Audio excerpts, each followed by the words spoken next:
ਪ੍ਰਧਾਨ ਮੰਤਰੀ ਨਰਿੰਦਰ ਮੋਦੀ ਆਖਿਰਕਾਰ ਬੋਲੇ ਨੇ ਕਿਸਾਨਾਂ ਦੇ ਬਾਰੇ ਰਾਜ ਸਭਾ ਦੇ ਵਿੱਚ। ਬੋਲੇ ਕੀ ਨੇ, ਅਪੀਲ ਕੀ ਕੀਤੀ ਹੈ ਕਿਸਾਨਾਂ ਨੂੰ, ਇਹ ਖਬਰ ਦੱਸਾਂਗੇ ਸਪੈਸ਼ਲ ਨਿਊਜ਼ ਬੁਲੇਟਿਨ ਦੇ ਵਿੱਚ। ਖੇਤੀ ਕਾਨੂੰਨਾਂ ਨੂੰ ਲੈ ਕੇ ਭਾਰਤ ਦੀਆਂ ਜਿਹੜੀਆਂ ਵੀ ਹਸਤੀਆਂ ਨੇ ਸਰਕਾਰ ਦੇ ਹੱਕ ਦੇ ਵਿੱਚ ਤੇ ਕਿਸਾਨਾਂ ਦੇ ਵਿਰੋਧ ਦੇ ਵਿੱਚ ਟਵੀਟ ਕੀਤੇ ਸੀ, ਉਹਨਾਂ ਦੇ ਟਵੀਟ ਦੀ ਜਾਂਚ ਕਿਹੜੀ ਪਾਰਟੀ ਕਰਵਾਏਗੀ ਕਿ ਆਖਿਰਕਾਰ ਉਹਨਾਂ ਨੇ ਸਰਕਾਰ ਦੇ ਦਬਾਅ ਦੇ ਵਿੱਚ ਟਵੀਟ ਕੀਤੇ ਸੀ। ਕਿਸਾਨਾਂ ਦੇ ਮਸਲੇ ਨੂੰ ਲੈ ਕੇ ਹੋਰ ਕਿਹੜੀਆਂ-ਕਿਹੜੀਆਂ ਅਹਿਮ ਖਬਰਾਂ ਅੱਜ ਦੇ ਬੁਲੇਟਿਨ ਦੇ ਵਿੱਚ ਨੇ, ਵਿਸਥਾਰ ਦੇ ਵਿੱਚ ਦੱਸਾਂਗੇ। ਉੱਤਰਾਖੰਡ ਦੇ ਵਿੱਚ ਕੱਲ ਜਿਹੜਾ ਵੱਡਾ ਹਾਦਸਾ ਵਾਪਰਿਆ, ਹੁਣ ਤੱਕ 18 ਲਾਸ਼ਾਂ ਬਰਾਮਦ ਕਰ ਚੁੱਕੀਆਂ ਨੇ। 202 ਜਣੇ ਹਾਲੇ ਵੀ ਲਾਪਤਾ ਨੇ। ਰਾਹਤ ਕਾਰਜ ਜਾਰੀ ਨੇ। ਸੰਯੁਕਤ ਰਾਸ਼ਟਰ ਨੇ ਵੀ ਮਦਦ ਦੀ ਪੇਸ਼ਕਸ਼ ਦਿੱਤੀ ਹੈ ਬਚਾਅ ਕਾਰਜਾਂ ਦੇ ਵਿੱਚ। ਕਾਬੁਲ ਦੇ ਵਿੱਚ 2 ਦਿਨ ਪਹਿਲਾਂ ਧਮਾਕੇ ਵਿੱਚ ਮਾਰੇ ਗਏ ਜਿਹੜੇ ਵਿਅਕਤੀ ਸੀ, ਉਹਨਾਂ ਵਿੱਚ 2 ਸਿੱਖ ਵੀ ਸ਼ਾਮਲ ਸੀਗੇ ਤੇ ਇੱਕ ਸਿੱਖ ਵਿਅਕਤੀ ਦੀ ਪਤਨੀ ਵੀਡੀਓ ਕਾਨਫਰੰਸਿੰਗ ਦੇ ਜ਼ਰੀਏ ਅੰਤਿਮ ਸੰਸਕਾਰ ਦੇ ਵਿੱਚ ਸ਼ਾਮਿਲ ਹੋਈ ਹੈ ਤੇ ਉਸ ਦੇ ਬੱਚੇ ਨੇ ਹਾਲੇ ਆਪਣੇ ਪਿਓ ਨੂੰ ਦੇਖਿਆ ਤੱਕ ਨਹੀਂ ਸੀ। ਸਪੈਸ਼ਲ ਨਿਊਜ਼ ਬੁਲੇਟਿਨ ਦੇਖਣ ਵਾਲੇ ਸਾਰੇ ਦਰਸ਼ਕਾਂ ਦਾ ਸਵਾਗਤ ਹੈ। ਮੈਂ ਹਰਸ਼ਰਨ ਕੌਰ। ਸਭ ਤੋਂ ਪਹਿਲਾਂ ਗੱਲ ਉੱਤਰਾਖੰਡ ਦੀ ਕਰਾਂਗੇ।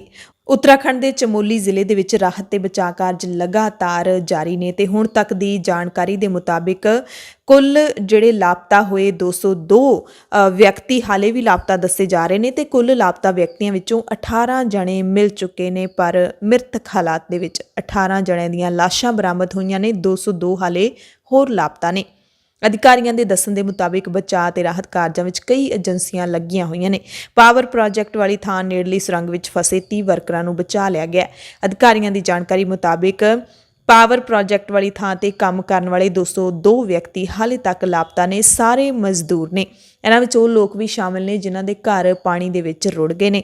ਰਿਸ਼ੀ ਗੰਗਾ ਵਾਦੀ ਵਿੱਚ ਗਲੇਸ਼ੀਅਰ ਟੁੱਟਣ ਕਾਰਨ ਐਤਵਾਰ ਨੂੰ ਅਚਾਨਕ ਆਏ ਹੜ੍ਹ ਨਾਲ ਪ੍ਰਭਾਵਿਤ 13.2 ਮੈਗਾਵਾਟ ਰਿਸ਼ੀ ਗੰਗਾ ਅਤੇ 480 ਮੈਗਾਵਾਟ ਤਪੋਵਨ ਵਿਸ਼ਨੂਗਾੜ ਪਣ ਬਿਜਲੀ ਪ੍ਰਾਜੈਕਟ ਵਿੱਚ ਲਾਪਤਾ ਹੋਏ ਲੋਕਾਂ ਦੀ ਤਲਾਸ਼ ਫੌਜ, ITBP, NDRF ਦੇ ਜਵਾਨਾਂ ਵੱਲੋਂ ਲਗਾਤਾਰ ਕੀਤੀ ਜਾ ਰਹੀ ਹੈ।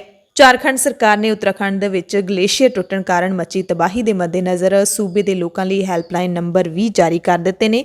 ਇਹ ਹੈਲਪਲਾਈਨ ਨੰਬਰ ਉਹਨਾਂ ਲੋਕਾਂ ਲਈ ਜਾਰੀ ਕੀਤੇ ਗਏ ਨੇ ਜੋ ਉੱਤਰਾਖੰਡ ਦੇ ਚਮੋਲੀ ਜ਼ਿਲ੍ਹੇ ਦੇ ਵਿੱਚ ਫਸੇ ਹੋਏ ਨੇ। ਝਾਰਖੰਡ ਸਰਕਾਰ ਵੱਲੋਂ ਹੈਲਪਲਾਈਨ ਨੰਬਰ ਜਿਹੜੇ ਜਾਰੀ ਕੀਤੇ ਗਏ ਨੇ ਉਹ ਅਸੀਂ ਤੁਹਾਨੂੰ ਦੱਸ ਦਿੰਦੇ ਹਾਂ ਤੇ ਨਾਲ ਅਸੀਂ ਤੁਹਾਨੂੰ ਉਹ ਪੋਸਟਰ, ਉਹ ਚਾਰਟ ਵੀ ਦਿਖਾ ਰਹੇ ਹਾਂ ਜਿਹਦੇ ਵਿੱਚ ਨੰਬਰਾਂ ਦਾ ਵੇਰਵਾ ਦਿੱਤਾ ਹੋਇਆ ਹੈ। ਉੱਤਰਾਖੰਡ ਦੇ ਚਮੋਲੀ ਗਲੇਸ਼ੀਅਰ ਕੁਦਰਤੀ ਆਪਦਾ ਜਿਹੜੀ ਆਈ ਹੈ ਉਸ ਤੋਂ ਨਾ ਘਬਰਾਉਣ ਦੀ ਅਪੀਲ ਕੀਤੀ ਗਈ ਹੈ। ਕੰਟਰੋਲ ਰੂਮ ਨੰਬਰ ਨੇ ਜਿਹੜੇ 6 ਨੰਬਰ ਜਾਰੀ ਕੀਤੇ ਗਏ ਨੇ। WhatsApp ਦੇ 5 ਨੰਬਰ ਜਾਰੀ ਕੀਤੇ ਨੇ। ਕੰਟਰੋਲ ਰੂਮ ਨੰਬਰ ਨੇ ਜਿਹੜੇ 0651 249 0055, 0651 249 0058, 249 0052, 249 0083, 249 0037 ਤੇ ਇੱਕ ਨੰਬਰ ਹੈ 0651 249 0125। WhatsApp ਨੰਬਰ ਵੀ ਤੁਸੀਂ ਲਗਾਤਾਰ ਸਕਰੀਨ ਤੇ ਦੇਖ ਸਕਦੇ ਹੋ। 94701 32591, 94313 36427, 94313 36398, 94313 36472, 94313 36432।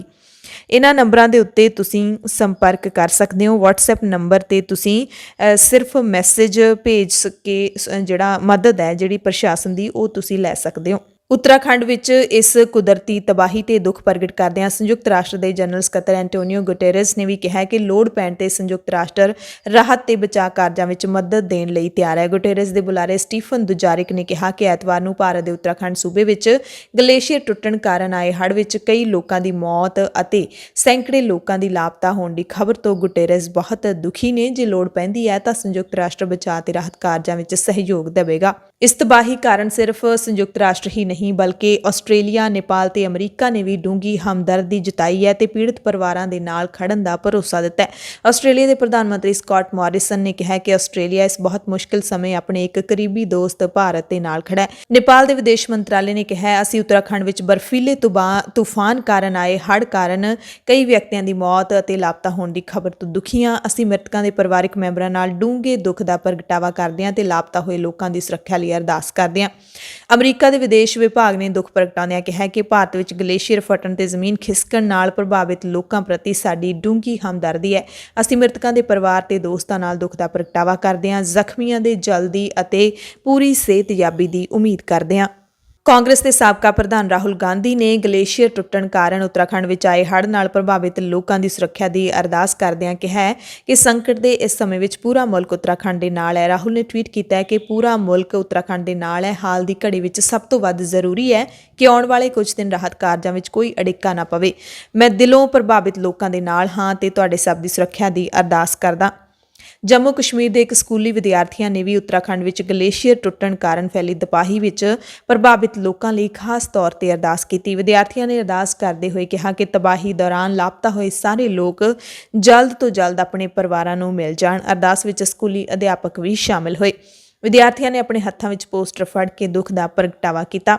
ਉੱਤਰਾਖੰਡ ਦੀਆਂ ਖਬਰਾਂ ਤੋਂ ਬਾਅਦ ਹੁਣ ਗੱਲ ਕਰਾਂਗੇ ਪ੍ਰਧਾਨ ਮੰਤਰੀ ਨਰਿੰਦਰ ਮੋਦੀ ਦੇ ਉਸ ਭਾਸ਼ਣ ਦੀ ਜਿਹੜਾ ਉਹਨਾਂ ਨੇ ਪਹਿਲੀ ਵਾਰੀ ਆਫੀਸ਼ੀਅਲੀ ਕਿਸਾਨਾਂ ਦੇ ਲਈ ਦਿੱਤਾ ਹੈ। ਰਾਜ ਸਭਾ ਦੇ ਵਿੱਚ ਖੇਤੀ ਸੰਘਰਸ਼ ਦੇ ਬਾਰੇ ਪ੍ਰਧਾਨ ਮੰਤਰੀ ਨਰਿੰਦਰ ਮੋਦੀ ਨੇ ਕੀ ਕੁਝ ਕਿਹਾ ਹੈ, ਸਾਰਾ ਤੁਹਾਨੂੰ ਦੱਸ ਦਿੰਦੇ ਹਾਂ। ਉਸ ਤੋਂ ਬਾਅਦ ਕਿਸਾਨੀ ਸੰਘਰਸ਼ ਦੇ ਨਾਲ ਜੁੜੀਆਂ ਹੋਰ ਅਹਿਮ ਖਬਰਾਂ ਵੀ ਤੁਹਾਨੂੰ ਦੱਸਾਂਗੇ। ਪ੍ਰਧਾਨ ਮੰਤਰੀ ਨਰਿੰਦਰ ਮੋਦੀ ਨੇ ਰਾਜ ਸਭਾ ਦੇ ਵਿੱਚ ਕਰੋਨਾ ਵੈਕਸੀਨ ਖਿਲਾਫ ਭਾਰਤ ਦੀ ਲੜਾਈ, ਕਿਸਾਨੀ ਸੰਘਰਸ਼, ਪੰਜਾਬ ਦੇ 84 ਦੇ ਦੌਰ ਅਤੇ ਲੋਕਤੰਤਰ ਦਾ ਜ਼ਿਕਰ ਕੀਤਾ। ਸੰਬੋਧਨ ਦੀ ਸ਼ੁਰੂਆਤ ਵਿੱਚ ਮੋਦੀ ਜੀ ਨੇ ਕਿਹਾ ਕਿ ਪੂਰਾ ਵਿਸ਼ਵ ਚੁਣੌਤੀਆਂ ਨਾਲ ਜੂਝ ਰਿਹਾ ਹੈ। ਰਾਸ਼ਟਰਪਤੀ ਦੇ ਅਭਿਭਾਸ਼ਣ ਤੇ ਪੀਐਮ ਮੋਦੀ ਜਵਾਬ ਦੇ ਰਹੇ ਸੀ। ਮੋਦੀ ਨੇ ਕਿਹਾ ਕਿ ਭਾਸ਼ਣ ਚੰਗੀ ਤਰ੍ਹਾਂ ਨਾ ਸੁਣਨ ਦੇ ਬਾਵਜੂਦ ਵੀ ਲੋਕਾਂ ਦੀ ਗੱਲ ਉਹਨਾਂ ਤੱਕ ਪਹੁੰਚ ਗਈ ਹੈ। ਰਾਸ਼ਟਰਪਤੀ ਦਾ ਭਾਸ਼ਣ ਆਤਮ ਵਿਸ਼ਵਾਸ ਨਾਲ ਭਰਿਆ ਹੋਇਆ ਸੀ। ਰਾਸ਼ਟਰਪਤੀ ਦੇ ਭਾਸ਼ਣ ਦੌਰਾਨ ਸਭ ਮੌਜੂਦ ਰਹਿੰਦੇ ਤਾਂ ਲੋਕਤੰਤਰ ਦੀ ਗਰਿਮਾ ਵਧਦੀ। ਇਹ ਪ੍ਰਧਾਨ ਮੰਤਰੀ ਨੇ ਤਾਂ ਕਿਹਾ ਕਿਉਂਕਿ ਵਿਰੋਧੀ ਪਾਰਟੀਆਂ ਨੇ ਰਾਸ਼ਟਰਪਤੀ ਦੇ ਭਾਸ਼ਣ ਦਾ ਬਾਈਕਾਟ ਕੀਤਾ ਸੀ। ਕਿਸਾਨਾਂ ਦੇ ਮੁੱਦੇ ਤੇ ਸੰਬੋਧਨ ਕਰਨ ਤੋਂ ਪਹਿਲਾਂ ਪ੍ਰਧਾਨ ਮੰਤਰੀ ਨੇ ਕਵਿਤਾ ਵੀ ਸੁਣਾਈ। ਖੇਤੀ ਕਾਨੂੰਨਾਂ ਤੇ ਕੀ ਬੋਲੇ ਨੇ? ਪ੍ਰਧਾਨ ਮੰਤਰੀ ਨੇ ਕਾਂਗਰਸ ਦੇ ਰਾਜ ਸਭਾ ਮੈਂਬਰ ਪ੍ਰਤਾਪ ਸਿੰਘ ਬਾਜਵਾ ਦਾ ਨਾਮ ਲੈ ਕੇ ਕਿਹਾ ਕਿ ਕਾਂਗਰਸ ਸਾਂਸਦ ਦਾ ਭਾਸ਼ਣ ਕਾਂਗਰਸ ਦੀ ਤਰ੍ਹਾਂ ਹੀ ਨਿਰਾਸ਼ ਕਰਨ ਵਾਲਾ ਸੀ, ਜਦਕਿ ਪ੍ਰਤਾਪ ਸਿੰਘ ਬਾਜਵਾ ਦਾ ਭਾਸ਼ਣ ਜੇ ਤੁਸੀਂ ਸਾਰਿਆਂ ਨੇ ਸੁਣਿਆ ਹੋਵੇ ਤਾਂ ਸਭ ਨੇ ਉਸ ਨੂੰ ਪਸੰਦ ਕੀਤਾ ਹੈ। ਲੱਖਾਂ ਲੋਕਾਂ ਨੇ ਬਾਜਵਾ ਨੂੰ ਸੁਣਿਆ ਹੈ ਕਿ ਪ੍ਰਤਾਪ ਸਿੰਘ ਬਾਜਵਾ ਨੇ ਕਿਸਾਨਾਂ ਦੇ ਲਈ, ਪੰਜਾਬ ਦੇ ਲਈ, ਭਾਰਤ ਦੇ ਇਤਿਹਾਸ ਦੇ ਲਈ ਕੀ ਕੁਝ ਰਾਜ ਸਭਾ ਦੇ ਵਿੱਚ ਬੋਲਿਆ ਤੇ ਕਿੰਨੇ ਫੈਕਟਸ ਦੇ ਨਾਲ ਬੋਲਿਆ। ਕਿਸਾਨ ਅੰਦੋਲਨ ਦੀ ਸਦਨ ਦੇ ਵਿੱਚ ਭਰਪੂਰ ਚਰਚਾ ਹੋਈ। ਜੋ ਗੱਲਾਂ ਕਹੀਆਂ ਗਈਆਂ ਉਹ ਅੰਦੋਲਨ ਬਾਰੇ ਸੀ। ਅੰਦੋਲਨ ਕਿਸ ਲਈ ਹੋ ਰਿਹਾ ਹੈ ਪਰ ਉਸ ਬਾਰੇ ਸਾਰੇ ਚੁੱਪ ਨੇ, ਇਹ ਪ੍ਰਧਾਨ ਮੰਤਰੀ ਮੋਦੀ ਕਹਿ ਰਹੇ ਨੇ। ਚੌਧਰੀ ਚਰਨ ਸਿੰਘ ਨੇ ਜੋ ਖੇਤੀ ਕਾਨੂੰਨਾਂ ਬਾਰੇ ਦੱਸਿਆ ਸੀ, ਮੈਂ ਉਸ ਦਾ ਜ਼ਿਕਰ ਕਰ ਰਿਹਾ। ਉਹਨਾਂ ਨੇ ਕਿਹਾ ਸੀ ਕਿਸਾਨਾਂ ਦਾ ਸੈਂਸਸ ਲਿਆ ਗਿਆ ਤਾਂ 33% ਕਿਸਾਨ ਅਜਿਹੇ ਸਨ ਜਿਨ੍ਹਾਂ ਕੋਲ 2 ਵਿੱਗੇ ਤੋਂ ਘੱਟ ਜ਼ਮੀਨ ਹੈ। 18% ਕੋਲ 2 ਤੋਂ 4 ਵਿੱਗੇ ਜ਼ਮੀਨ ਹੈ। ਅੱਜ 12 ਕਰੋੜ ਕਿਸਾਨਾਂ ਕੋਲ 2 ਹੈਕਟੇਅਰ ਤੋਂ ਘੱਟ ਜ਼ਮੀਨ ਹੈ। ਚੋਣਾਂ ਆਉਂਦੇ ਹੀ ਕਰਜ਼ ਮਾਫੀ ਦਾ ਪ੍ਰੋਗਰਾਮ ਚਲਾਇਆ ਜਾਂਦਾ ਹੈ। ਉਹ ਕਰਜ਼ਾ ਮਾਫੀ ਦਾ ਪ੍ਰੋਗਰਾਮ ਹੈ ਜਾਂ ਫਿਰ ਵੋਟਾਂ ਲੈਣ ਦਾ, ਇਹ ਸਾਰੇ ਚੰਗੀ ਤਰ੍ਹਾਂ ਜਾਣਦੇ ਨੇ। ਛੋਟੇ ਕਿਸਾਨਾਂ ਨੂੰ ਉਸ ਦਾ ਕੋਈ ਫਾਇਦਾ ਨਹੀਂ ਮਿਲਦਾ। ਫਸਲ ਬੀਮਾ ਦਾ ਫਾਇਦਾ ਵੀ ਬੈਂਕ ਤੋਂ ਕਰਜ਼ ਲੈਣ ਵਾਲਿਆਂ ਨੂੰ ਹੀ ਮਿਲਦਾ ਸੀ। ਖੇਤੀ ਕਾਨੂੰਨਾਂ ਦਾ ਜ਼ਿਕਰ ਕਾਂਗਰਸ ਸਮੇਤ ਸਭ ਪਾਰਟੀਆਂ ਨੇ ਕੀਤਾ। ਹਰ ਇੱਕ ਨੂੰ ਲੱਗਿਆ ਕਿ ਇਹ ਸੁਧਾਰ ਹੋਣੇ ਚਾਹੀਦੇ ਨੇ, ਪਰ ਅਚਾਨਕ ਸਾਰਿਆਂ ਨੇ ਯੂ ਟਰਨ ਲੈ ਲਿਆ। ਸਿਆਸਤ ਇੰਨੀ ਭਾਰੂ ਹੋ ਗਈ ਕਿ ਸਭ ਨੇ ਰੋਕਾਂ ਪਾਉਣ ਦਾ ਕੰਮ ਕੀਤਾ। ਕਿਸਾਨ ਭਰਾ ਸਮਝਣ ਦੇਸ਼ ਅੱਗੇ ਵਧਣਾ ਚਾਹੀਦਾ ਹੈ। ਰੁਕਾਵਟਾਂ ਪਾਉਣ ਨਾਲ ਵਿਕਾਸ ਨਹੀਂ ਹੁੰਦਾ। ਬਦਲਾਅ ਜ਼ਰੂਰੀ ਹੈ, ਇਹਨੂੰ ਸਵੀਕਾਰ ਕਰਨਾ ਪਏਗਾ। ਇਹ ਗੱਲ ਜ਼ਰੂਰੀ ਤੌਰ ਤੇ ਸੁਣਨ ਵਾਲੀ ਹੈ ਤੁਹਾਡੇ ਸਾਰਿਆਂ ਦੇ ਲਈ। ਪ੍ਰਧਾਨ ਮੰਤਰੀ ਨੇ ਕਹਿ ਦਿੱਤਾ ਹੈ ਬਦਲਾਅ ਜ਼ਰੂਰੀ ਹੈ, ਇਸ ਨੂੰ ਸਵੀਕਾਰ ਕਰਨਾ ਹੀ ਪਏਗਾ। ਖੇਤੀ ਸੁਧਾਰ ਦੀ ਵਕਾਲਤ ਕਰਨ ਵਾਲੇ ਅੱਜ ਰੁਕਾਵਟਾਂ ਪਾ ਰਹੇ ਨੇ। ਦਾਅਵਾ ਕੀਤਾ ਕਿ ਡਾਕਟਰ ਮਨਮੋਹਨ ਸਿੰਘ ਵੀ ਚਾਹੁੰਦੇ ਸਨ ਕਿ ਕਿਸਾਨਾਂ ਨੂੰ ਫਸਲ ਵੇਚਣ ਦੀ ਆਜ਼ਾਦੀ ਹੋਵੇ। ਡਾਕਟਰ ਮਨਮੋਹਨ ਸਿੰਘ ਨੇ ਜੋ ਕਿਹਾ ਸੀ ਉਹੀ ਖੇਤੀ 'ਚ ਅਸੀਂ ਸੁਧਾਰ ਕੀਤਾ। ਜੋ ਮਨਮੋਹਨ ਚਾਹੁੰਦੇ ਸਨ ਉਹ ਮੈਂ ਕਰ ਦਿੱਤਾ ਤੇ ਹੁਣ ਉਹ ਵਿਰੋਧ ਕਿਉਂ ਕਰ ਰਹੇ ਨੇ? ਮੋਦੀ ਕਹਿੰਦੇ ਕਿ ਜਿਵੇਂ ਪਸ਼ੂ ਪਾਲਕਾਂ ਨੂੰ ਆਜ਼ਾਦੀ ਮਿਲੀ ਹੈ ਤਾਂ ਇਹਨਾਂ ਨੂੰ ਕਿਉਂ ਨਹੀਂ ਮਿਲਣੀ ਚਾਹੀਦੀ। ਮੈਂ ਤੁਹਾਨੂੰ ਸਾਰਿਆਂ ਨੂੰ ਸੱਦਾ ਦਿੰਦਾ, ਇਕਜੁੱਟ ਹੋ ਕੇ ਅੰਦੋਲਨਕਾਰੀਆਂ ਨੂੰ ਸਮਝਾਈਏ ਤੇ ਦੇਸ਼ ਨੂੰ ਅੱਗੇ ਲੈ ਕੇ ਚੱਲੀਏ। ਹੁਣ ਤੁਸੀਂ ਸੋਚ ਸਕਦੇ ਹੋ ਕਿ ਕੀ ਕਹਿ ਰਹੇ ਨੇ। ਪ੍ਰਧਾਨ ਮੰਤਰੀ ਕਹਿ ਰਹੇ ਨੇ ਕਿ ਸੰਘਰਸ਼ ਖਤਮ ਕਰ ਦਿਓ। ਉਹਨਾਂ ਨੂੰ ਸਮਝਾਈਏ, ਆਪਣੀਆਂ ਸਾਰੀਆਂ ਪਾਰਟੀਆਂ ਜਾਣ, ਇਕੱਠੀਆਂ ਹੋ ਕੇ ਜਾਣ, ਸੰਘਰਸ਼ ਖਤਮ ਹੋਵੇ ਕਿਸਾਨਾਂ ਦਾ ਤੇ ਦੇਸ਼ ਅੱਗੇ ਵਧੇ। ਮੋਦੀ ਨੇ ਕਿਹਾ ਕਿ ਖੇਤੀਬਾੜੀ ਮੰਤਰੀ ਲਗਾਤਾਰ ਕਿਸਾਨਾਂ ਨਾਲ ਬੈਠਕਾਂ ਕਰ ਰਹੇ ਨੇ। ਇੱਕ ਦੂਜੇ ਨੂੰ ਸਮਝਾਉਣ ਦੀ ਅਸੀਂ ਕੋਸ਼ਿਸ਼ ਕਰ ਰਹੇ ਹਾਂ। ਅਸੀਂ ਅਪੀਲ ਕਰਦੇ ਹਾਂ ਬਜ਼ੁਰਗਾਂ ਨੂੰ ਲੈ ਜਾਓ, ਅੰਦੋਲਨ ਖਤਮ ਕਰ ਦਿਓ। ਅਸੀਂ ਮਿਲ ਕੇ ਚਰਚਾ ਕਰਾਂਗੇ, ਹੱਲ ਕੱਢਾਂਗੇ। ਸਾਨੂੰ ਅੱਗੇ ਵਧਣਾ ਚਾਹੀਦਾ ਹੈ, ਦੇਸ਼ ਨੂੰ ਪਿੱਛੇ ਨਹੀਂ ਲਿਜਾਣਾ ਚਾਹੀਦਾ। ਵਿਰੋਧੀ ਧਿਰ, ਸੱਤਾ ਧਿਰ ਸਭ ਨੂੰ ਮੌਕਾ ਦੇਣਾ ਚਾਹੀਦਾ ਹੈ। ਜੇਕਰ ਕੋਈ ਕਮੀ ਹੋਏਗੀ ਫਿਰ ਠੀਕ ਕਰ ਲਾਂਗੇ। MSP ਹੈ, MSP ਰਹੇਗੀ। ਮੰਡੀਆਂ ਵਧਣਗੀਆਂ, ਅਫਵਾਹਾਂ ਨਾ ਫੈਲਾਓ। ਮੋਦੀ ਕਹਿੰਦੇ ਨੇ ਕਿਸਾਨਾਂ ਦੀ ਆਮਦਨ ਵਧਾਉਣ ਲਈ ਬਲ ਦੇਣਾ ਪਏਗਾ। ਜੇਕਰ ਅਸੀਂ ਸਿਆਸੀ ਸਮੀਕਰਨਾਂ ਦੇ ਵਿੱਚ ਹੀ ਫਸੇ ਰਹਾਂਗੇ ਤਾਂ ਕਿਸਾਨਾਂ ਨੂੰ ਹਨੇਰੇ ਵੱਲ ਲੈ ਜਾਵਾਂਗੇ। ਇਸ ਤੋਂ ਸਾਨੂੰ ਬਚਣਾ ਚਾਹੀਦਾ ਹੈ। ਸੋ ਇਹ ਤਾਂ ਸੀ ਪ੍ਰਧਾਨ ਮੰਤਰੀ ਨਰਿੰਦਰ ਮੋਦੀ ਦਾ ਕਿਸਾਨਾਂ ਦੇ ਸੰਘਰਸ਼ ਨੂੰ ਲੈ ਕੇ ਸੰਬੋਧਨ। 2 ਗੱਲਾਂ ਉਹਨਾਂ ਨੇ ਸਾਫ਼ ਕਰ ਦਿੱਤੀਆਂ ਨੇ ਕਿ ਇਹ ਸਵੀਕਾਰ ਕਰਨਾ ਹੀ ਪਏਗਾ, ਇਹ ਸੁਧਾਰ ਹੋਣਾ ਜ਼ਰੂਰੀ ਸੀ। ਯਾਨੀ ਕਿ ਖੇਤੀ ਕਾਨੂੰਨ ਵਾਪਸ ਲੈਣ ਲਈ ਤਿਆਰ ਨਹੀਂ ਹੈ ਮੋਦੀ ਸਰਕਾਰ। ਦੂਸਰਾ ਕਹਿ ਰਹੇ ਨੇ ਕਿ ਵਿਰੋਧ ਖਤਮ ਕਰ ਦਿਓ, ਸੰਘਰਸ਼ ਖਤਮ ਕਰ ਦਿਓ। ਸਿਆਸੀ ਪਾਰਟੀਆਂ ਨੂੰ ਕਹਿ ਰਹੇ ਨੇ ਕਿ ਸਿਆਸਤ ਨਾ ਕਰੋ, ਆਓ ਕਿਸਾਨਾਂ ਨੂੰ ਚੱਲ ਕੇ ਸਮਝਾਈਏ, ਬਜ਼ੁਰਗਾਂ ਨੂੰ ਘਰੇ ਭੇਜ ਦਿਓ, ਆਪਾਂ ਰਲ ਮਿਲ ਕੇ ਗੱਲ ਕਰਦੇ ਹਾਂ। ਯਾਨੀ ਕਿ ਗੱਲਬਾਤ ਦਾ ਸੱਦਾ, ਗੱਲਬਾਤ ਕਰਨਾ ਚਾਹੁੰਦੇ ਨੇ ਪਰ ਸੱਦਾ ਹਲੇ ਨਹੀਂ ਭੇਜਿਆ। ਹੁਣ ਗੱਲ ਆ ਗਈ ਪੰਜਾਬ ਦੀ। ਪੰਜਾਬ ਦੇ ਬਾਰੇ ਕੀ ਬੋਲੇ ਪ੍ਰਧਾਨ ਮੰਤਰੀ ਨਰਿੰਦਰ ਮੋਦੀ। ਉਹਨਾਂ ਨੇ ਕਿਹਾ ਕਿ ਸਾਡੇ ਸਿੱਖ ਭਰਾਵਾਂ ਦੇ ਦਿਮਾਗ ਦੇ ਵਿੱਚ ਗਲਤ ਗੱਲਾਂ ਪਾਉਣ ਦੀ ਕੋਸ਼ਿਸ਼ ਕੀਤੀ ਜਾ ਰਹੀ ਹੈ। ਕੁਝ ਲੋਕ ਨੇ ਜੋ ਭਾਰਤ ਅਸਥਿਰ ਰਹੇ, ਅਸ਼ਾਂਤ ਰਹੇ, ਇਹਦੀਆਂ ਕੋਸ਼ਿਸ਼ਾਂ ਕਰ ਰਹੇ ਨੇ। ਪਰ ਅਸੀਂ ਇਹ ਨਾ ਭੁੱਲੀਏ, ਜਦੋਂ ਬਟਵਾਰਾ ਹੋਇਆ, ਜਦੋਂ 84 ਹੋਇਆ, ਸਭ ਤੋਂ ਵੱਧ ਪੰਜਾਬ ਨੂੰ ਸਹਿਣਾ ਪਿਆ, ਸਭ ਤੋਂ ਵੱਧ ਅਥਰੂ ਪੰਜਾਬ ਦੇ ਨਿਕਲੇ। ਹੁਣ ਇਹ ਕਹਿਣ ਤੋਂ ਕੀ ਮਤਲਬ ਨਿਕਲਦਾ ਹੈ? ਪ੍ਰਧਾਨ ਮੰਤਰੀ ਜੇ ਕਹਿ ਰਹੇ ਨੇ ਕਿ ਜਦੋਂ 84 ਹੋਇਆ, ਜਦੋਂ ਬਟਵਾਰਾ ਹੋਇਆ, ਸਭ ਤੋਂ ਵੱਧ ਪੰਜਾਬ ਨੂੰ ਸਹਿਣਾ ਪਿਆ, ਸਭ ਤੋਂ ਵੱਧ ਹੰਝੂ ਪੰਜਾਬ ਦੇ ਡਿੱਗੇ, ਸਭ ਤੋਂ ਵੱਧ ਪੰਜਾਬ ਨੇ ਕੁਰਬਾਨੀਆਂ ਦਿੱਤੀਆਂ, ਯਾਨੀ ਕਿ ਕੀ ਉਹ ਇਸ ਅੰਦੋਲਨ ਦੀ ਤੁਲਨਾ 84 ਅਤੇ 47 ਨਾਲ ਕਰਨਾ ਚਾਹੁੰਦੇ ਨੇ ਜਾਂ ਕਰ ਰਹੇ ਨੇ?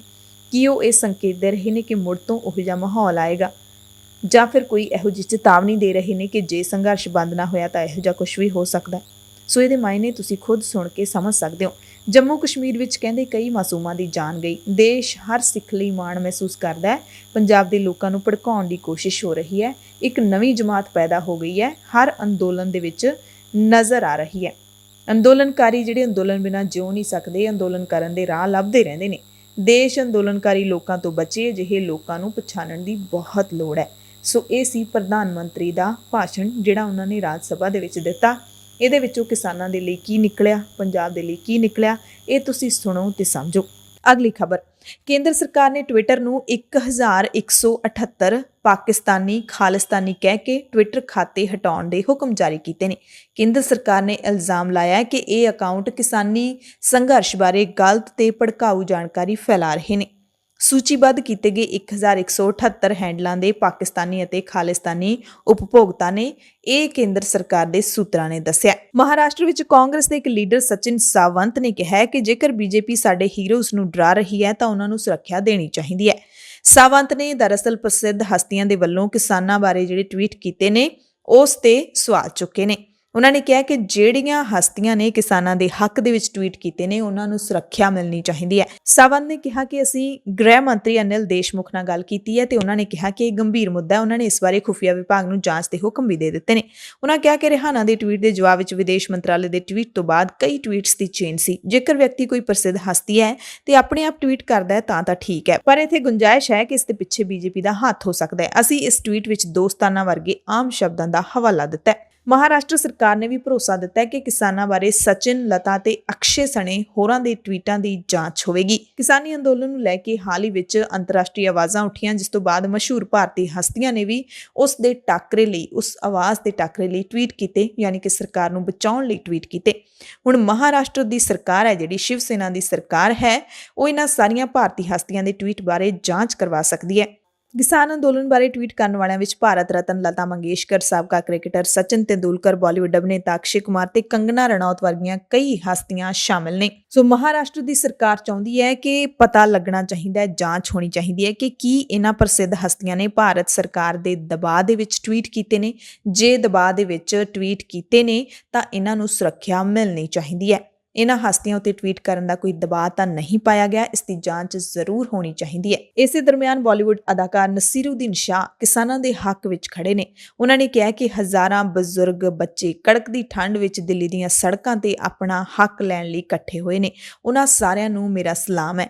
ਨਸੀਰੂਦੀਨ ਨੇ ਕਿਹਾ ਕਿ ਇਸ ਮੁਲਕ ਦੀ ਹਕੂਮਤ ਤੁਹਾਡੇ ਨਾਲ ਜਿਸ ਤਰ੍ਹਾਂ ਦਾ ਸਲੂਕ ਕਰ ਰਹੀ ਹੈ, ਉਸ ਤੋਂ ਮੈਨੂੰ ਸਖਤ ਸੁਭਾਅ ਵਾਲੇ ਮਾਂ-ਬਾਪ ਦੀ ਯਾਦ ਆਉਂਦੀ ਹੈ, ਜੋ ਆਪਣੇ ਬੱਚੇ ਨੂੰ ਆਪਣੀ ਮਨਮਰਜ਼ੀ ਮੁਤਾਬਿਕ ਕੁਝ ਬਣ ਨਹੀਂ ਦਿੰਦੇ। ਉਹ ਆਪਣੇ ਬੱਚੇ ਨੂੰ ਕਹਿੰਦੇ ਨੇ ਕਿ ਤੇਰੇ ਤੋਂ ਬਿਹਤਰ ਸਾਨੂੰ ਪਤਾ ਹੈ ਕਿ ਤੇਰੇ ਲਈ ਕਿਹੜੀ ਚੀਜ਼ ਚੰਗੀ ਹੈ, ਪਰ ਮੈਨੂੰ ਲੱਗਦਾ ਹੈ ਜੋ ਆਪਣੇ ਖੇਤਾਂ ਵਿੱਚ ਮਿਹਨਤ ਕਰਦਾ ਹੈ ਉਸ ਨੂੰ ਪਤਾ ਹੈ ਕਿ ਉਸ ਲਈ ਕੀ ਸਹੀ ਹੈ ਤੇ ਕੀ ਗਲਤ ਹੈ।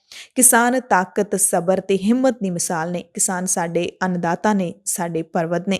ਮੈਨੂੰ ਉਮੀਦ ਹੈ ਕਿਸਾਨਾਂ ਦਾ ਪ੍ਰਦਰਸ਼ਨ ਹੋਰ ਵਧੇਗਾ। ਖਾਮੋਸ਼ ਰਹਿਣਾ ਜ਼ੁਲਮ ਕਰਨ ਵਾਲੇ ਦੀ ਤਰਫਦਾਰੀ ਕਰਨਾ ਹੈ। ਨਸੀਰੂਦੀਨ ਨੇ ਕਿਹਾ ਕਿ ਵੱਡੇ ਵੱਡੇ ਅਦਾਕਾਰ ਜੋ ਹਾਲੇ ਤੱਕ ਕਿਸਾਨੀ ਅੰਦੋਲਨ ਤੇ ਖਾਮੋਸ਼ ਬੈਠੇ ਨੇ, ਉਹਨਾਂ ਨੂੰ ਡਰ ਹੈ ਕਿ ਕਿਤੇ ਉਹ ਕੁਝ ਗਵਾ ਨਾ ਦੇਣ। ਮਾਨਸਾ ਜ਼ਿਲ੍ਹੇ ਵਿੱਚ ਰੁਲਦੂ ਸਿੰਘ ਮਾਨਸਾ ਦੀ ਪੰਜਾਬ ਕਿਸਾਨ ਯੂਨੀਅਨ ਜਥੇਬੰਦੀ ਦੇ ਵਰਕਰਾਂ ਦੇ ਵੱਲੋਂ 14 ਫਰਵਰੀ ਨੂੰ ਪੰਜਾਬ 'ਚ ਹੋਣ ਵਾਲੀਆਂ ਨਗਰ ਕੌਂਸਲ ਚੋਣਾਂ ਵਿੱਚ ਬੀਜੇਪੀ ਦਾ ਬਾਈਕਾਟ ਕਰਨ ਦਾ ਪ੍ਰਚਾਰ ਕੀਤਾ ਜਾ ਰਿਹਾ ਹੈ। ਮਾਨਸਾ ਦੀ ਹਰ ਗਲੀ ਦੇ ਵਿੱਚ ਸਪੀਕਰ ਰਾਹੀਂ ਬੀਜੇਪੀ ਦਾ ਬਾਈਕਾਟ ਕਰਨ ਦੀ ਅਪੀਲ ਕੀਤੀ ਜਾ ਰਹੀ ਹੈ। ਜਥੇਬੰਦੀ ਦੇ ਕਾਰਕੁਨਾਂ ਨੇ ਆਪਣੀਆਂ ਗੱਡੀਆਂ ਦੇ ਉੱਤੇ ਤਿਰੰਗਾ ਤੇ ਕਿਸਾਨੀ ਝੰਡਾ ਲਾਇਆ ਹੋਇਆ ਹੈ। ਪ੍ਰਚਾਰਕਾਂ ਵੱਲੋਂ ਹੋਕਾ ਦਿੱਤਾ ਜਾ ਰਿਹਾ ਹੈ ਕਿ ਨਗਰ ਕੌਂਸਲ ਚੋਣਾਂ ਵਿੱਚ ਬੀਜੇਪੀ ਦੇ ਉਮੀਦਵਾਰਾਂ ਨੂੰ ਭਜਾਓ, ਦੇਸ਼ ਬਚਾਓ। ਇਸ ਦਰਮਿਆਨ ਮਾਨਸਾ ਜ਼ਿਲ੍ਹੇ ਤੋਂ ਹੀ ਖਬਰਾਂ ਮਿਲੀਆਂ ਨੇ ਕਿ ਇੱਥੇ ਬੀਜੇਪੀ ਦੇ ਨਗਰ ਕੌਂਸਲ ਚੋਣਾਂ ਵਿੱਚ ਖੜੇ ਹੋਣ ਵਾਲੇ ਉਮੀਦਵਾਰਾਂ ਦਾ ਤਿੱਖਾ ਵਿਰੋਧ ਹੋ ਰਿਹਾ ਹੈ। ਮਾਨਸਾ ਦੇ ਭਗਤ ਸਿੰਘ ਚੌਂਕ ਦੇ ਨੇੜੇ ਵਾਰਡ ਨੰਬਰ 21 ਵਿੱਚ ਬੀਜੇਪੀ ਦੇ ਉਮੀਦਵਾਰ ਪੂਜਾ ਛਾਬੜਾ ਦਾ ਵਿਰੋਧ ਕੀਤਾ ਗਿਆ। ਮਾਨਸਾ ਦੇ ਵਿੱਚ ਸੇਵਾ ਸਿੰਘ ਠੀਕਰੀਵਾਲਾ ਚੌਂਕ ਦੇ ਵਿੱਚ ਵਿਦਿਆਰਥੀ ਵੀ ਬੀਜੇਪੀ ਦਾ ਵਿਰੋਧ ਕਰਨ ਲਈ ਪ੍ਰਚਾਰ ਦੇ ਵਿੱਚ ਸ਼ਾਮਲ ਹੋਏ।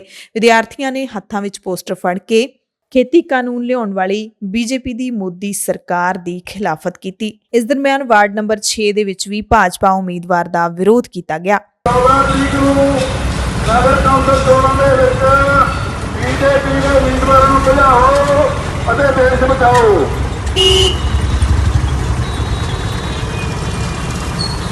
ਸੰਯੁਕਤ ਕਿਸਾਨ ਮੋਰਚੇ ਵੱਲੋਂ ਅਪੀਲ ਕੀਤੀ ਜਾਂਦੀ ਹੈ ਕਿ ਆਉਣ ਵਾਲੀ 14 ਤਰੀਕ ਨੂੰ ਨਗਰ ਕੌਂਸਲ ਦੀਆਂ ਚੋਣਾਂ ਦੇ ਵਿੱਚ ਬੀਜੇਪੀ ਦੇ ਉਮੀਦਵਾਰਾਂ ਨੂੰ ਭਜਾਓ ਅਤੇ ਦੇਸ਼ ਬਚਾਓ।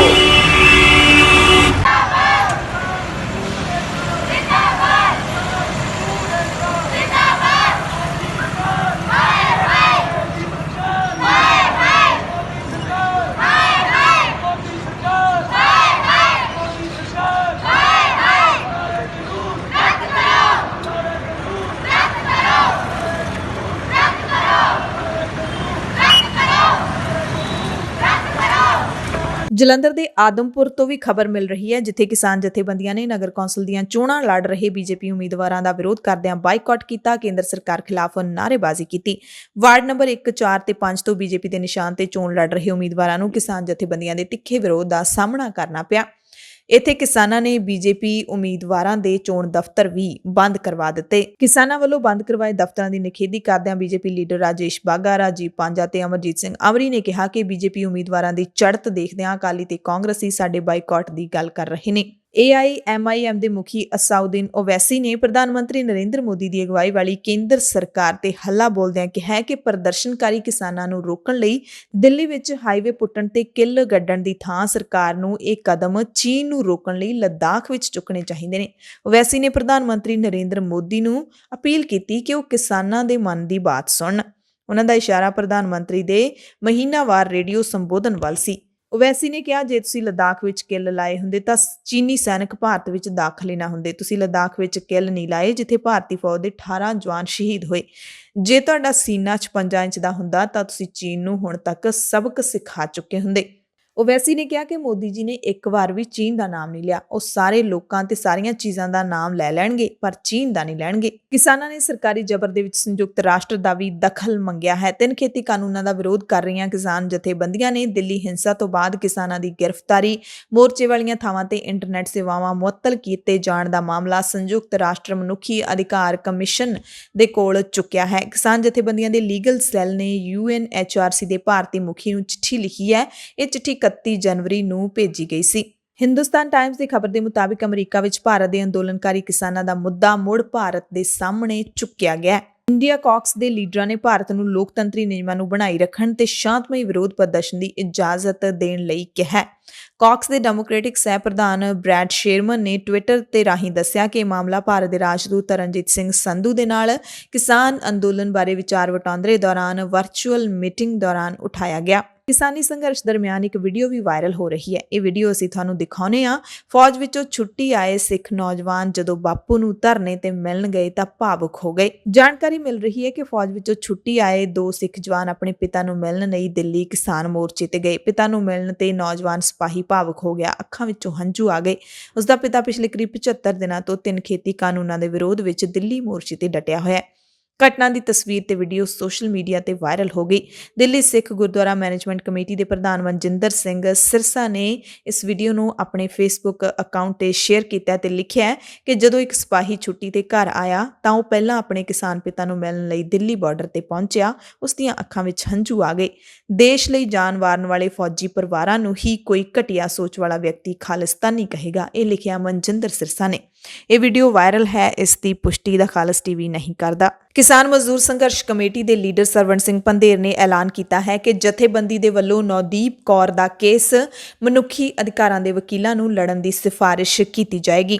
ਸਰਵਣ ਸਿੰਘ ਪੰਧੇਰ ਨੇ ਪੀਸੀ ਕਰਦਿਆਂ ਕਿਹਾ ਕਿ ਨੌਦੀਪ ਦੇ ਖਿਲਾਫ 26, 21, 12 ਜਨਵਰੀ ਨੂੰ FIR ਦਰਜ ਹੋਈ ਸੀ। ਨੌਦੀਪ ਦੇ ਪੂਰੇ ਕੇਸ ਬਾਰੇ ਸਾਨੂੰ ਨਹੀਂ ਪਤਾ ਸੀ, ਪਰ ਉਹ ਮਜ਼ਦੂਰਾਂ ਦੇ ਹੱਕਾਂ ਲਈ ਲੜਦੀ ਹੈ, PhD ਕਰ ਰਹੀ ਹੈ, ਮਨੁੱਖੀ ਅਧਿਕਾਰਾਂ ਦੇ ਵਕੀਲ ਵੀ ਆ ਰਹੇ ਨੇ ਤੇ ਉਹਨਾਂ ਨੂੰ ਅਸੀਂ ਇਹ ਕੇਸ ਲੜਨ ਲਈ ਕਹਾਂਗੇ।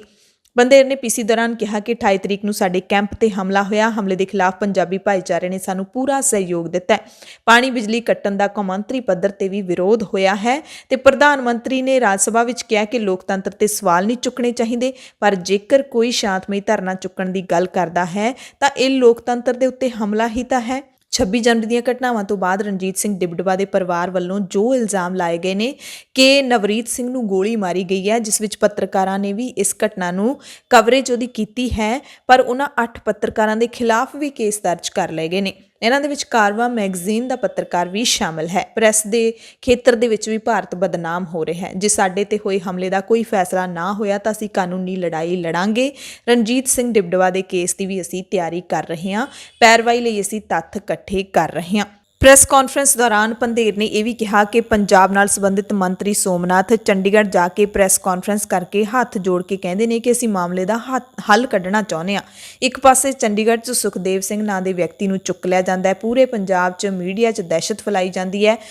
ਅਸੀਂ ਮੰਗ ਕਰਦੇ ਹਾਂ ਕਿ ਸਭ ਤੋਂ ਪਹਿਲਾਂ ਗ੍ਰਿਫਤਾਰ ਕੀਤੇ ਕਿਸਾਨ ਰਿਹਾ ਕਰੋ। ਜੋ ਕੁਝ ਸਾਡੇ ਦੁਆਲੇ ਹੋ ਰਿਹਾ ਹੈ ਹਾਲਾਤ ਆਮ ਕਰੋ। ਗੱਲਬਾਤ ਦੇ ਲਈ ਅਸੀਂ ਵੀ ਤਿਆਰ ਹਾਂ, ਪਰ ਤੁਸੀਂ ਪਹਿਲਾਂ ਗੱਲਬਾਤ ਦਾ ਮਾਹੌਲ ਬਣਾਓ।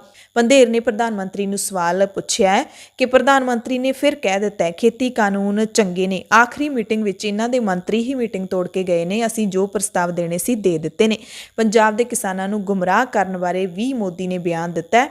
ਉਹਨਾਂ ਨੇ ਕਿਹਾ ਹੈ ਕਿ ਮੋਦੀ ਜੀ ਨੇ ਰਿਪੀਟ ਕੀਤਾ MSP ਖਤਮ ਨਹੀਂ ਹੋਈ, ਪਰ ਸਾਨੂੰ ਸਰਕਾਰੀ ਖਰੀਦ ਖਤਮ ਹੋਣ ਦਾ ਖਦਸ਼ਾ ਹੈ। ਉਸ ਤੇ ਮੋਦੀ ਜੀ ਨੇ ਕੋਈ ਜਵਾਬ ਹੀ ਨਹੀਂ ਦਿੱਤਾ। ਅਸੀਂ MSP ਤੇ ਕਾਨੂੰਨ ਦੀ ਮੰਗ ਕਰਦੇ ਹਾਂ। ਗੱਲਾਂ ਨੂੰ ਤੋੜ ਮੋੜ ਕੇ ਰਾਜ ਸਭਾ ਦੇ ਵਿੱਚ ਪੇਸ਼ ਕੀਤਾ ਜਾ ਰਿਹਾ ਹੈ, ਖੇਤੀਬਾੜੀ ਮੰਤਰੀ ਵੱਲੋਂ ਵੀ, ਪ੍ਰਧਾਨ ਮੰਤਰੀ ਵੱਲੋਂ ਵੀ। ਪੰਧੇਰ ਨੇ ਕਿਹਾ ਕਿ ਅਸੀਂ ਨਵਾਂ ਨਾਰਾ ਦਿੰਦੇ ਹਾਂ, ਆਪਣੇ ਖੇਤ ਦੀ ਮਿੱਟੀ ਮੱਥੇ ਤੇ ਲਾ ਕੇ ਸੰਕਲਪ ਲਵਾਂਗੇ। ਕਿਸਾਨਾਂ 'ਚ ਕੋਈ ਫੁੱਟ ਨਹੀਂ ਹੈ। ਰਲ ਕੇ ਪਰਦੇ ਦੇ ਪਿੱਛੇ ਦੀਆਂ ਸਾਜ਼ਿਸ਼ਾਂ ਅਸੀਂ ਨਹੀਂ ਹੋਣ ਦੇਵਾਂਗੇ। ਪੰਧੇਰ ਨੇ ਵੀ ਜਾਣਕਾਰੀ ਦਿੱਤੀ ਕਿ ਸਾਡੇ ਕੋਲ ਗ੍ਰਿਫਤਾਰ ਹੋਏ 120 ਕਿਸਾਨਾਂ ਦਾ ਡੇਟਾ ਹੈ, ਜਿਨ੍ਹਾਂ ਵਿੱਚੋਂ 6 ਰਿਹਾ ਹੋ ਚੁੱਕੇ ਨੇ। ਕੁਝ ਲੋਕਾਂ ਦੀ ਸ਼ਨਾਖਤ ਨਹੀਂ ਹੋ ਰਹੀ ਹੈ। ਅਸੀਂ ਦਿੱਲੀ ਤੋਂ 2 ਵਕੀਲ ਉਚੇਚੇ ਤੌਰ ਤੇ ਮੰਗਵਾ ਰਹੇ ਹਾਂ ਤੇ ਅਸੀਂ ਸਾਰੇ ਮਾਮਲਿਆਂ ਦੀ ਪੂਰੀ ਪੈਰਵਾਈ ਕਰਾਂਗੇ। ਪ੍ਰਧਾਨ ਮੰਤਰੀ ਨਰਿੰਦਰ ਮੋਦੀ ਨੂੰ ਚਾਹ ਦੇ ਕੱਪ 'ਚੋਂ ਕੌਮਾਂਤਰੀ ਸਾਜ਼ਿਸ਼ ਲੱਭ ਰਹੀ ਹੈ। ਸੋਸ਼ਲ ਮੀਡੀਆ ਰਾਹੀਂ ਭਾਰਤ ਅੰਦਰ ਤਾਰਾਂ ਫੈਲਾ ਰਹੀਆਂ ਵਿਦੇਸ਼ੀ ਤਾਕਤਾਂ ਤੇ ਇਕੱਲੇ ਪ੍ਰਧਾਨ ਮੰਤਰੀ ਹੀ ਨਹੀਂ ਬੋਲ ਰਹੇ। BJP ਦੇ ਸਾਰੇ ਹੀ ਸੀਨੀਅਰ ਲੀਡਰ ਪ੍ਰੋਪੇਗੈਂਡਾ ਸ਼ਬਦ ਦੇ ਹੈਸ਼ਟੈਗ ਵਾਂਗ ਰਟੀ ਰਟਾਈ ਭਾਸ਼ਾ ਦੀ ਵਰਤੋਂ ਕਰ ਰਹੇ ਨੇ। ਪੰਜਾਬ BJP ਦੇ ਸੀਨੀਅਰ ਲੀਡਰ ਸੁਰਜੀਤ ਜਿਆਣੀ ਨੇ ਵੀ ਇੱਕ ਬਿਆਨ 'ਚ ਕਿਹਾ ਸੀ ਕਿ ਕਿਸਾਨਾਂ ਦਾ ਅੰਦੋਲਨ ਕੁਝ ਵਿਦੇਸ਼ੀ ਤਾਕਤਾਂ ਦੇ ਹੱਥੀ ਚੜ੍ਹ ਗਿਆ ਤੇ ਹੁਣ ਬਹੁਤੀ ਦੇਰ ਰਹਿ ਨਹੀਂ ਗਈ ਇਹਨਾਂ ਦਾ ਖੁਲਾਸਾ ਹੋਣ ਦੇ ਵਿੱਚ। ਤੇ ਹੁਣ ਪ੍ਰਧਾਨ ਮੰਤਰੀ ਨਰਿੰਦਰ ਮੋਦੀ ਅਸਾਮ ਪਹੁੰਚੇ ਤੇ ਉਹਨਾਂ ਦਾ ਇੱਕ ਵੱਖਰਾ ਹੀ ਬਿਆਨ ਸਾਹਮਣੇ ਆਇਆ ਜਿਸ ਨੂੰ ਸੋਸ਼ਲ ਮੀਡੀਆ ਤੇ ਟਰੋਲ ਕੀਤਾ ਜਾ ਰਿਹਾ ਹੈ। ਪ੍ਰਧਾਨ ਮੰਤਰੀ ਨਰਿੰਦਰ ਮੋਦੀ ਨੇ ਚਿੰਤਾ ਜਤਾਈ ਹੈ ਕਿ ਭਾਰਤ ਦੇ ਵਿੱਚ ਚਾਹ ਨੂੰ ਵਿਦੇਸ਼ੀ ਤਾਕਤਾਂ ਦੇ ਵੱਲੋਂ ਬਦਨਾਮ ਕਰਨ ਦੀ ਸਾਜ਼ਿਸ਼ ਰਚੀ ਜਾ ਰਹੀ ਹੈ। ਸੋਸ਼ਲ ਮੀਡੀਆ ਤੇ ਵਾਤਾਵਰਣ ਐਕਟਿਵਿਸਟ ਲਿਸੀਪ੍ਰਿਆ ਕਗੁੰਜਮ ਨੇ ਵੀ ਟਵੀਟ ਕਰਕੇ ਪ੍ਰਤੀਕਿਰਿਆ ਦਿੱਤੀ ਹੈ। ਲਿਸੀਪ੍ਰਿਆ ਨੇ ਕਿਹਾ ਹੈ ਕਿ ਭਾਰਤ ਵਿੱਚ ਕਿਸਾਨਾਂ ਨਾਲੋਂ ਚਾਹ ਜ਼ਿਆਦਾ ਮਹੱਤਵਪੂਰਨ ਹੈ। ਇੱਕ ਹੋਰ ਟਵੀਟ ਵਿੱਚ ਕਿਹਾ ਗਿਆ ਕਿ ਅਸਾਮ ਵਿੱਚ 5 ਸਾਲ ਦੇ ਰਾਜ ਮਗਰੋਂ ਮੋਦੀ ਨੂੰ ਚਾਹ ਦੇ ਕੱਪ ਵਿੱਚ ਸਾਜ਼ਿਸ਼ ਲੱਭ ਗਈ ਹੈ। ਰਾਜ ਸਭਾ ਨੇ ਅੱਜ ਜੰਮੂ ਕਸ਼ਮੀਰ ਪੁਨਰਗਠਨ ਸੋਧ ਬਿੱਲ 2021 ਨੂੰ ਹਰੀ ਝੰਡੀ ਦੇ ਦਿੱਤੀ, ਜਿਸ ਵਿੱਚ ਜੰਮੂ ਕਸ਼ਮੀਰ ਸਿਵਲ ਸਰਵਿਸਿਜ਼ ਅਧਿਕਾਰੀਆਂ ਦੇ ਜੰਮੂ ਕਸ਼ਮੀਰ ਕੇਡਰ ਨੂੰ ਅਰੁਣਾਚਲ ਪ੍ਰਦੇਸ਼, ਗੋਆ, ਮਿਜ਼ੋਰਮ ਕੇਂਦਰ ਸ਼ਾਸਿਤ ਪ੍ਰਦੇਸ਼ ਦੇ ਵਿੱਚ ਮਿਲਾਉਣ ਦੇ ਲਈ ਆਰਡੀਨੈਂਸ ਨੂੰ ਬਦਲਣ ਦੀ ਮੰਗ ਕੀਤੀ ਗਈ ਸੀ। ਇਹ ਬਿੱਲ ਪਿਛਲੇ ਹਫ਼ਤੇ ਰਾਜ ਸਭਾ 'ਚ ਪੇਸ਼ ਕੀਤਾ ਗਿਆ ਸੀ। ਗ੍ਰਹਿ ਰਾਜ ਮੰਤਰੀ ਜੀ ਕਿਸ਼ਨ ਰੈਡੀ ਨੇ ਕਿਹਾ ਕਿ ਹੁਣ ਭਾਰਤ ਦਾ ਸੰਵਿਧਾਨ ਪੂਰੀ ਤਰ੍ਹਾਂ ਨਾਲ ਜੰਮੂ ਕਸ਼ਮੀਰ ਤੇ ਲਾਗੂ ਹੋ ਗਿਆ ਹੈ। ਇਸ ਬਿੱਲ ਨਾਲ ਜੰਮੂ ਕਸ਼ਮੀਰ ਵਿੱਚ ਅਜਿਹੇ ਅਧਿਕਾਰੀਆਂ ਦੀ ਉਪਲਬਧਤਾ ਸੌਖੀ ਹੋ ਜਾਏਗੀ ਜਿਹੜੇ ਕੇਂਦਰ ਸ਼ਾਸਿਤ ਪ੍ਰਸ਼ਾਸਨ ਚਲਾਉਣ ਦਾ ਤਜਰਬਾ ਰੱਖਦੇ ਨੇ। ਉਨ੍ਹਾਂ ਕਿਹਾ ਕਿ ਜੰਮੂ ਕਸ਼ਮੀਰ ਵਿੱਚ 170 ਦੇ ਕਰੀਬ ਕੇਂਦਰੀ ਕਾਨੂੰਨ ਲਾਗੂ ਕਰ ਦਿੱਤੇ ਜਾਣਗੇ। ਇਸ ਬਿੱਲ ਨਾਲ ਕੇਂਦਰ ਸ਼ਾਸਿਤ ਪ੍ਰਦੇਸ਼ ਜੰਮੂ ਕਸ਼ਮੀਰ ਤੇ ਲੇਹ ਵਿੱਚ ਅਫਸਰਾਂ ਦੀ ਗਿਣਤੀ ਵਧੇਗੀ। ਤੋ ਜੰਮੂ ਕਸ਼ਮੀਰ ਦੇ ਲੋਕਾਂ ਦੇ ਕੋਲ ਸ਼ਾਇਦ ਹੁਣ ਕੋਈ ਰਾਹ ਨਹੀਂ ਬਚਿਆ ਹੈ, ਭਾਵੇਂ ਕਿ ਉੱਥੋਂ ਦੇ ਸਿਆਸੀ ਲੀਡਰ ਲਗਾਤਾਰ ਆਪਣਾ ਪਹਿਲਾਂ ਵਾਲਾ ਜਿਹੜਾ ਵਜੂਦ ਹਾਸਲ ਕਰਨ ਦੀ ਲੜਾਈ ਲੜ ਰਹੇ ਨੇ। ਚੰਡੀਗੜ੍ਹ ਦੇ ਸੈਕਟਰ 61 ਵਿੱਚ ਸਥਿਤ ਕੋਆਪਰੇਟਿਵ ਬੈਂਕ ਦੇ ਵਿੱਚੋਂ ਨਕਾਬਪੋਸ਼ 10 ਲੱਖ ਰੁਪਏ ਲੁੱਟ ਕੇ ਫਰਾਰ ਹੋ ਗਿਆ। ਜਾਣਕਾਰੀ ਮਿਲਦਿਆਂ ਪੁਲਿਸ ਮੌਕੇ ਤੇ ਪਹੁੰਚ ਗਈ, ਜਾਂਚ ਸ਼ੁਰੂ ਕੀਤੀ। ਸੋਮਵਾਰ ਸਵੇਰੇ ਨਕਾਬਪੋਸ਼ ਵਿਅਕਤੀ ਖਾਤੇ ਦੀ ਡਿਟੇਲ ਲੈਣ ਦੇ ਬਹਾਨੇ ਬੈਂਕ 'ਚ ਦਾਖਲ ਹੋਇਆ। ਅੰਦਰ ਵੜਦਿਆਂ ਹੀ ਬੈਂਕ ਮੁਲਾਜ਼ਮ ਤੇ ਪਿਸਤੌਲ ਤਾਣ ਦਿੱਤੀ ਤੇ 10 ਲੱਖ ਰੁਪਏ ਲੁੱਟ ਕੇ ਫਰਾਰ ਹੋ ਗਿਆ। ਹਾਲਾਂਕਿ ਸਾਰੀ ਘਟਨਾ ਸੀਸੀਟੀਵੀ 'ਚ ਕੈਦ ਹੋ ਗਈ ਹੈ। ਮੋਹਾਲੀ ਦੇ ਜ਼ਿਲ੍ਹਾ ਚੋਣ ਅਫਸਰ ਗਰੀਸ਼ ਦਿਆਲਨ ਨੇ ਕਿਹਾ ਕਿ 14 ਫਰਵਰੀ ਨੂੰ ਚੋਣਾਂ ਦੇ ਦੌਰਾਨ ਜੇ ਕਿਸੇ ਵੀ ਅਧਿਕਾਰੀ ਕਰਮਚਾਰੀ ਨੇ ਆਪਣੀ ਡਿਊਟੀ ਦੇ ਵਿੱਚ ਕੁਤਾਹੀ ਕੀਤੀ ਜਾਂ ਫਿਰ ਡਿਊਟੀ ਤੋਂ ਜਾਣਬੁੱਝ ਕੇ ਗੈਰ ਹਾਜ਼ਰ ਰਿਹਾ ਤਾਂ ਉਸ ਨਾਲ ਸਖਤੀ ਨਾਲ ਨਜਿੱਠਿਆ ਜਾਵੇਗਾ। ਬਿਹਾਰ, ਉੜੀਸਾ, ਰਾਜਸਥਾਨ ਤੇ ਉੱਤਰਾਖੰਡ ਦੇ ਵਿੱਚ ਕਰੋਨਾ ਦੀਆਂ ਪਾਬੰਦੀਆਂ ਤੋਂ ਬਾਅਦ ਮੁੜ ਤੋਂ ਸੋਮਵਾਰ ਯਾਨੀ ਕਿ 8 ਫਰਵਰੀ ਤੋਂ ਸਕੂਲ ਖੁੱਲ੍ਹ ਗਏ ਨੇ। ਕਰੋਨਾ ਨਿਯਮਾਂ ਨੂੰ ਧਿਆਨ ਵਿੱਚ ਰੱਖਦਿਆਂ ਹੋਇਆਂ ਇਹਨਾਂ ਸਾਰੇ ਸੂਬਿਆਂ ਦੇ ਵਿੱਚ ਮੁੜ ਤੋਂ ਸਕੂਲ ਖੁੱਲ੍ਹੇ। ਸਾਰੇ ਸੂਬਿਆਂ ਨੇ ਮੁੜ ਸਕੂਲ ਖੋਲ੍ਹਣ ਲਈ ਕੇਂਦਰੀ ਸਿਹਤ ਮੰਤਰਾਲੇ ਵੱਲੋਂ ਜਾਰੀ ਦਿਸ਼ਾ ਨਿਰਦੇਸ਼ਾਂ ਤੋਂ ਇਲਾਵਾ ਆਪਣੀ ਕੋਵਿਡ-19 ਸਟੈਂਡਰਡ ਆਪਰੇਟਿੰਗ ਪ੍ਰਕਿਰਿਆਵਾਂ ਵੀ ਜਾਰੀ ਕੀਤੀਆਂ। ਉੜੀਸਾ ਦੇ ਵਿੱਚ 9ਵੀਂ ਤੇ 11ਵੀਂ ਤੱਕ ਦੇ ਮੁੜ ਸਕੂਲ ਖੋਲ੍ਹੇ ਗਏ ਨੇ। 6 ਦਿਨ ਹਫ਼ਤੇ ਦੇ ਵਿੱਚ ਸਕੂਲ ਲੱਗਣਗੇ। ਸਵੇਰੇ 8:30 ਵਜੇ ਤੋਂ 10:30 ਵਜੇ ਤੱਕ ਹੀ ਕਲਾਸਾਂ ਲੱਗਣਗੀਆਂ। 2 ਘੰਟਿਆਂ ਵਿੱਚ 3 ਪੀਰੀਅਡ ਲੱਗਣਗੇ। ਇਸ ਤੋਂ ਪਹਿਲਾਂ 10ਵੀਂ ਤੇ 12ਵੀਂ ਜਮਾਤਾਂ ਲਈ ਵੀ ਸਕੂਲ ਖੋਲ੍ਹ ਦਿੱਤੇ ਗਏ ਨੇ। ਰਾਜਸਥਾਨ ਦੇ ਵਿੱਚ ਵੀ 6ਵੀਂ ਤੋਂ 8ਵੀਂ ਤੱਕ ਮੁੜ ਸਕੂਲ ਖੋਲ੍ਹੇ ਗਏ ਨੇ। 50% ਵਿਦਿਆਰਥੀਆਂ ਨੂੰ ਕਲਾਸਾਂ ਵਿੱਚ ਜਾਣ ਦੀ ਆਗਿਆ ਦਿੱਤੀ ਗਈ ਹੈ। ਬਾਕੀ ਵਿਦਿਆਰਥੀ ਆਨਲਾਈਨ ਕਲਾਸਾਂ ਹੀ ਲਾਉਣਗੇ। ਇਸ ਤੋਂ ਪਹਿਲਾਂ 9ਵੀਂ ਤੋਂ 12ਵੀਂ ਤੱਕ ਦੇ ਸਕੂਲ ਵੀ ਖੋਲ੍ਹੇ ਜਾ ਚੁੱਕੇ ਨੇ। ਆਖਰੀ ਸਾਲ ਦੇ ਵਿਦਿਆਰਥੀਆਂ ਲਈ ਕਾਲਜ ਤੇ ਯੂਨੀਵਰਸਿਟੀਆਂ ਵੀ ਰਾਜਸਥਾਨ ਸਰਕਾਰ ਨੇ ਮੁੜ ਖੋਲ੍ਹ ਦਿੱਤੀਆਂ ਨੇ। ਬਿਹਾਰ ਦੇ ਵਿੱਚ ਵੀ ਸਕੂਲ ਮੁੜ ਖੁੱਲ੍ਹ ਗਏ ਨੇ। ਚਿਹਰੇ ਤੇ ਮਾਸਕ ਪਾਉਣਾ ਤੇ ਸਮਾਜਿਕ ਦੂਰੀ ਬਣਾ ਕੇ ਰੱਖਣਾ ਲਾਜ਼ਮੀ ਕੀਤਾ ਗਿਆ। ਉੱਤਰਾਖੰਡ ਦੇ ਵਿੱਚ ਵੀ 6ਵੀਂ ਤੋਂ 11ਵੀਂ ਤੱਕ ਮੁੜ ਸਕੂਲ ਖੋਲ੍ਹ ਦਿੱਤੇ ਗਏ ਨੇ।